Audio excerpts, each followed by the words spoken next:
Where you can start to make health decisions is when you start to look into things like clinical testing. And this would be ordered by a doctor or genetic counselor. And the example that they're showing here is it looks like a couple that's doing family planning. So if you're family planning, you can do screening. And there are a number of companies that screen for literally hundreds of traits that can lead to genetic conditions. And so, you can get a report for you and a report for your partner. And if you both are carriers for one specific trait or disease, you can make decisions on how you want to go forward with your family planning. If you are not carriers for the same diseases, and you're probably carriers for at least a couple. When I did this, I was a carrier for, I think, 2 that I had never heard of before. And I went to try to find my report so I could show it to you. And apparently when you do things like 4 or 5 years ago, you can't find them again. So I couldn't find my actual report to show you.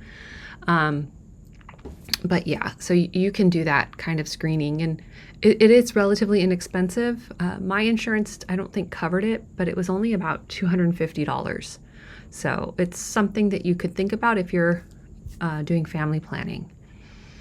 This could also be ordered if you or maybe your child seems to have a genetic condition, and they could do this type of testing to figure out, what's going on, like what genes are maybe mutated, where do we have a problem, or you might want something like this done if you know that there's a history of, for example, breast cancer in your family.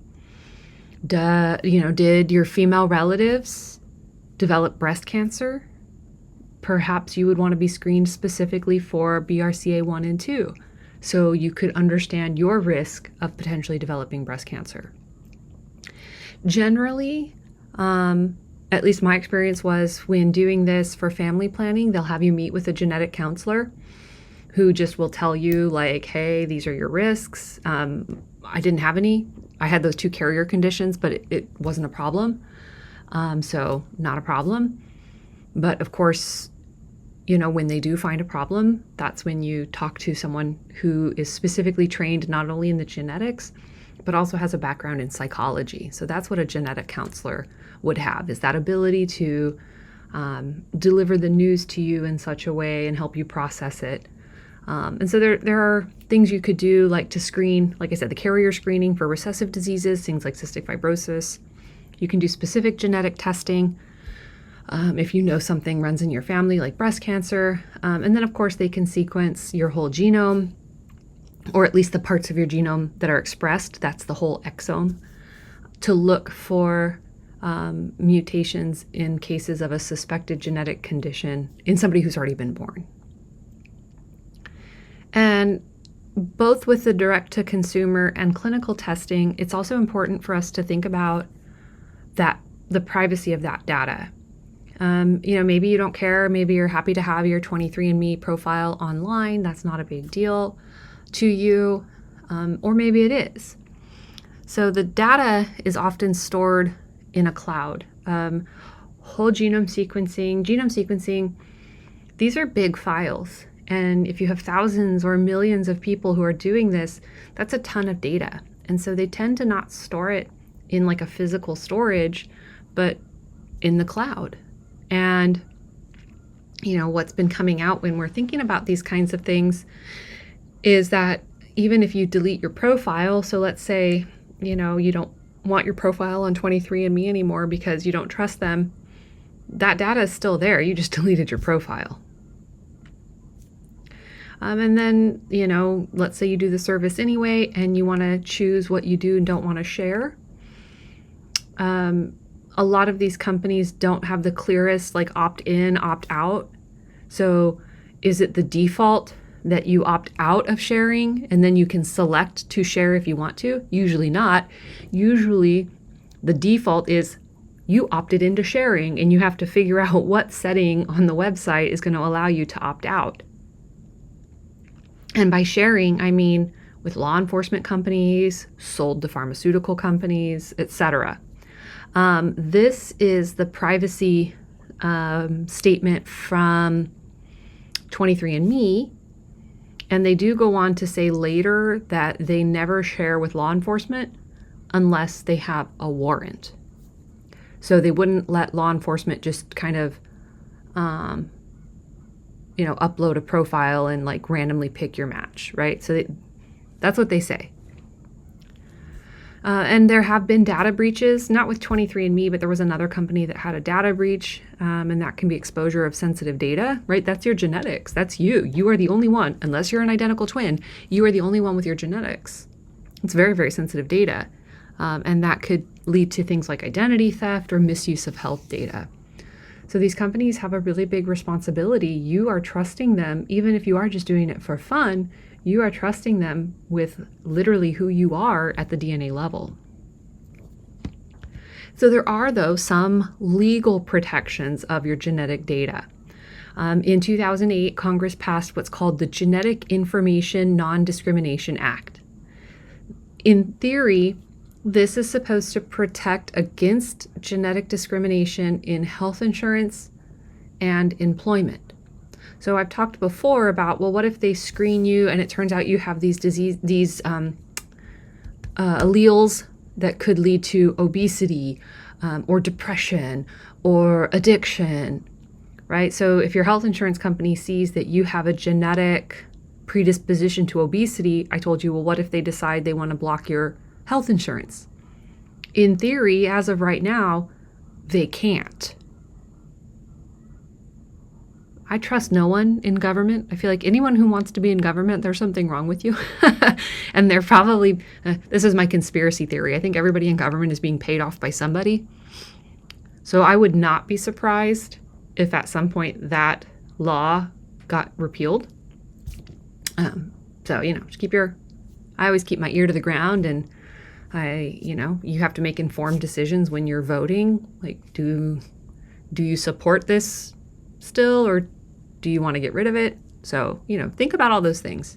And then in employment, right? What if your potential employer sees, oh man, this person's like prone to heroin addiction. I'm not going to hire them. Or they got that MAOA. They're going to be really aggressive. I can't hire that person, right? So in theory, that's illegal. However, life insurance companies, disability insurance, long-term insurance care, they can deny you insurance based on your genetic information. And again, there are some legislators that do propose repealing this. The last time it came up, I can't remember if it was 2013 or 2017, where, it had gone through some of the processes in the legislature before, it kind of got dropped. But again, doesn't mean it can't come back again, because some of those legislators are still in Congress because, they tend not to leave if they can get a job like that. In terms of state laws, some states have more comprehensive protection. So for us in California, we have the California Consumer Privacy Act, and that really helps to strengthen our data privacy, including genetic data. But there are gaps in the protection, including things like sharing with law enforcement, or sharing with third parties without clear consent, because a lot of these privacy policies and data sharing policies are not necessarily clear.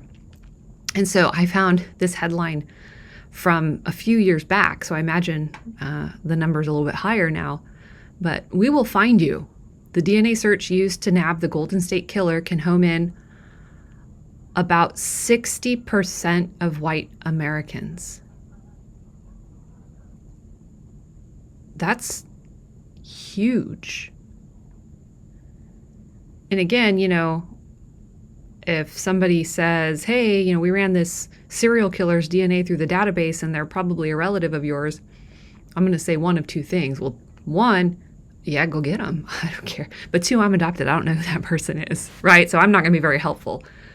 But if it's, well, we found this blood at a crime scene, we think it's the killer's blood, and it matches you, I'm going to freak out. Right? So, you have to kind of think about those things. And as more and more people add their data to these types of databases, those numbers go higher. And as people, of different racial and ethnic backgrounds, right, it can start to get them too. So you really have to think about adding your data to a database like this. And again, what legislation do you support regulating dealing with genetic data? There are also ethical dilemmas along with and in addition to the data privacy in the direct to consumer testing. So it's that idea of informed consent. Does a consumer actually know how their data will be used? Right? Every time you update your phone, I have an iPhone, so you get that 30,000 page agreement from Apple. I don't read that. So do you read everything that comes from 23andMe? No, you probably just click the box. I agree. But maybe you don't. Either they don't make it clear, they hide it in, like I said, a huge document, or they use a lot of legal speak that people who are not lawyers don't understand. There's family privacy. Maybe your relative didn't want you to find them, or maybe you didn't want to be found by another relative. Or maybe you find out something about your family that you didn't want to find out. Maybe one of your parents isn't your parent, or maybe you found out you were adopted this way as an adult, and that's very traumatizing for you. Or, you find out, I've heard of this happening, that your grandparent isn't actually your grandparent, and your grandparent has since passed away, and now your parents are dealing with the situation where they'll never have answers to that. So there's a lot of things to think about. It's not always the lovey-dovey story of I found my, long-lost brother on 23andMe. And there's also that idea of sharing genetic risks. If, you have a risk factor for a disease, you could think about it both ways. Do you have an obligation to share that with people who are genetically related to you? Or do you have the right to privacy and not share that with people? How do you feel about that? And then, of course, when you're doing these types of direct-to-consumer testing and you find out, hey, you are a carrier for a BRCA1 variant that causes cancer, how does that make you feel? That's why, we often encourage that if this is what you're doing to find out your risk of disease, that you do this with, your physician in a healthcare setting, with a genetic counselor, so you have more tools to help you process this, rather than you're sitting at your computer, downloading your 23andMe results going, oh my God, am I going to die of cancer? And also this idea of testing children for adult onset disease. Hey, guess what? Turns out I've got Huntington and I'm going to die. What a horrible thing for a child to find out. So there are a lot of ethical dilemmas in this type of direct-to-consumer testing. And that's why it's really important that when you're doing this, you understand what you're doing, and you're prepared to, okay, I might learn something about my family. I might learn something about my genetics that maybe I don't want to know. How can I emotionally prepare for this? It's not always rainbows and kittens. Most of the time it is. I'm not trying to scare you. Most of the time it's rainbows and kittens, and you can talk about how you can taste cilantro or not. Cilantro tastes like soap or it doesn't. But every once in a while it can be serious, and so it's just important to be aware of that. And when we're talking about clinical testing, that's even more critical to have the privacy, because this is your medical history. So your genetic test results are going to be stored in your electronic health records. And so you're really ensuring that, or hoping that your medical professional, that the genetic counselor maintain the strictest privacy and control of electronic health records. In theory, your genetic results, especially if they are in your health records, are protected by HIPAA, the Health Insurance Portability and Accountability Act. And I spelled that wrong on the slide. It should be HIPAA, but that's fine, whatever. I'll change that before I upload the slides. So a lot of people misunderstand HIPAA. And this was going around a lot when people were doing COVID vaccines. And there were these like vaccine, like you had to get the vaccine if you wanted to go to work or whatever. And people are like, that's violating my HIPAA. And I'm like, it's not violating your HIPAA.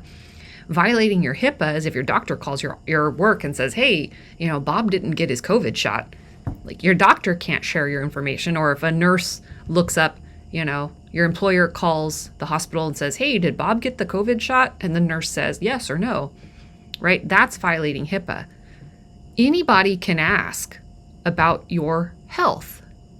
That does not violate HIPAA. It's only if the healthcare providers share the information without your consent. So just a total side note about HIPAA.